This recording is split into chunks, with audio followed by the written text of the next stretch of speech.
Kakagising ko nga lang dito mga guys, pero nagkikrib ka agad ako ng macaroni salad kaya samahan niyo akong gumawa. Nananaginip nga ako kagabi na kumakain ako ng macaroni salad mga guys, kaya paggising ko ngay pumunta ako dito sa tindahan para kumuha ng macaroni. Pagkuha ko nga ng macaroni dito sa tindahan ni mama, pumunta na din ako dito sa kusina para magpainit na din ng tubig. Medyo kumukulo na nga din dito yung tubig mga guys, kaya nilagay ko na din itong macaroni para lumambot na din. At habang pinapakulo ko nga yung macaroni doon mga guys, kumuha na din muna ako dito ng sandok para mayakos yung niluluto kong macaroni. Minakos ko nga lang ng maigi itong macaroni niluluto ko dito para lumambot naman ng para-parehas itong mga macaroni. Madali nga lang lumambot yung macaroni dito mga guys, kaya paglambot nga ng macaroni, pumunta na kagad ako dito sa tindahan ni mama para kumuha ng mga sangkap na gagamitin ko. Sakto-sakto nga dito may binibentang pasta si mama, kaya makukumpleto din dito yung ilalagay kong sangkap sa macaroni salad. First time ko nga lang gagawa ng macaroni salad mga guys, kaya wag na kayong mag-expect na masarap itong gagawin kong fruit salad. Macaroni salad pala mga guys.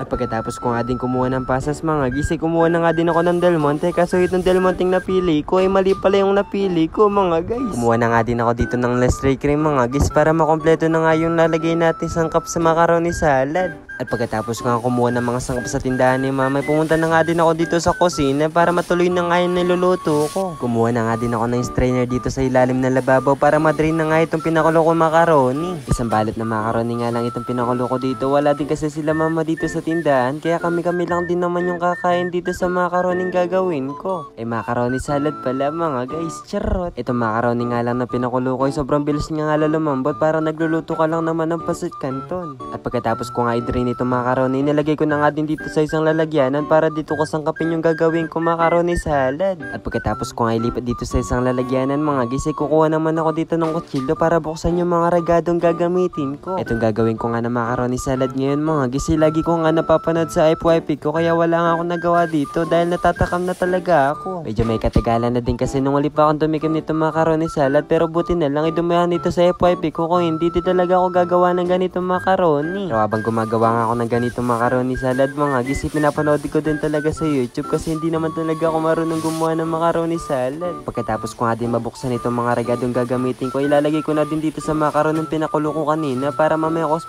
ko na din. Paglagay ko pa nga lang sa mga regadong nilagay ko dito, talagang natatakam na talaga ako, parang gusto ko na nga din tikman kahit hindi pa nga buo yung mga nilagay ko regado. At ang mga dilatang pinagagamitan nga namin mga guys ay hindi din talaga namin tinatapon, inipon nga namin dito sa sako para nga pagdating ng araw ay may bebenta namin. Sayang din kasi itong mga dilata kung ititapon lang kasi mapapakinabangan pa naman to. Pagpasok ko nga dito sa tindahan mga guys, sobrang dami na naman mga ayusin dito sa tindahan, kaya panigurado bukas mag-ayos na naman ako ng mga paninda dito.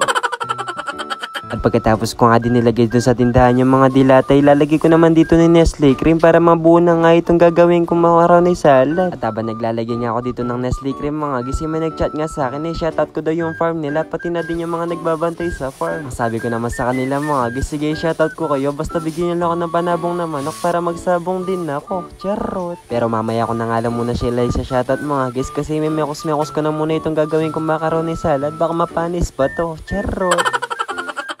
Aba minimekos ko nga dito parang gusto ko na nga din tikman kahit hindi pa nga buo itong sangkap niya. Pero bawal pa nga din tikman to mga guys kasi maglalagay pa nga din ako dito ng asin para nga mag-balance yung tamis at saka alat. Pagkatapos ko nga bigyan ng asin mga guys, naglagay na nga din ako dito ng pasas para nga makompleto na itong ginagawa kong macaroni salad. Mas marami na nga ang pasas na nilagay ko dito mga guys kasi kapag mas marami talagang mas masarap. Aba naglalagay nga ako dito ng pasas ay dito ko na nga isa-shoutout yung mga nagpapa-shoutout sa akin. Kaya ba nagmimekos-mekos nga ako dito ang ginagawa kung macaroni salad mga guys, i-shoutout ko na muna dito yung farm nila na Sinukwan Game Farm. At nagpapa-shoutout din pala sa akin yung mga nagbabantay sa farm. I-shoutout ko daw dito sa JM Sepog, Aaron Pineda at pati na din si Kurt Lumba. Hindi libre yung pag-shoutout dito. Pag nakita ko kayo talagang hihingi ako ng panabong na manok sa inyo kasi magsasabong din ako. Charot.